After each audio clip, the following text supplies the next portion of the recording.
एक माप तेल वतते, जिरी टाकून घेते, टाकते 2 मिरच्या कापून घेतल्याच्या,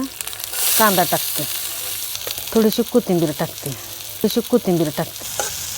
आलं लसणाची पेस्ट आहे, थोडासा ओवा टाकून घेते, थोडा चाट मसाला टाकते, धनिया पावडर टाकते, थोडी तांबडी चटणी टाकते,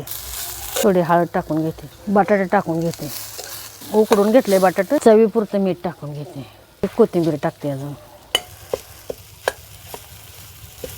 थोडी कसुरी मेथी,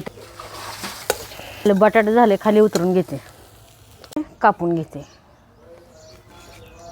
असं यातलं बी पाक काढून घेते, सगळ्या मिरचीचा असंच बी काढून घेते, 1 वाटी बेसन टाकले, थोडा मसाला टाकते, धनिया पावडर टाकते, चवीपुरतं मीठ टाकते, हळद टाकते, चटणी टाकते, थोडा ओवा टाकते, पाणी थोडं थोडं टाकून मळून घ्यायचं, पीठ आपलं तयार झालं. मिरचीत भरून घेऊया, सगळ्या मिरच्या मी अशा भरून घेतल्या, ते थोडा सोडा टाकून घेते, सगळीकडनं असं लावायचं, परत आता तेल सोड, अजून एक लावून दावते तुम्हाला, असं तळलंय काढून घेते, हे बघा ही अशी केली ती मी गावाकडच्या पद्धतीने मिरची भजी. तुम्हाला आवडली तर एक वेळेस तुम्ही पण करून बघा, भजी आवडली तर एक लाईक करा, सबस्क्राईब करा आणि कमेंट करून सांगा कशी झाली ती भजी.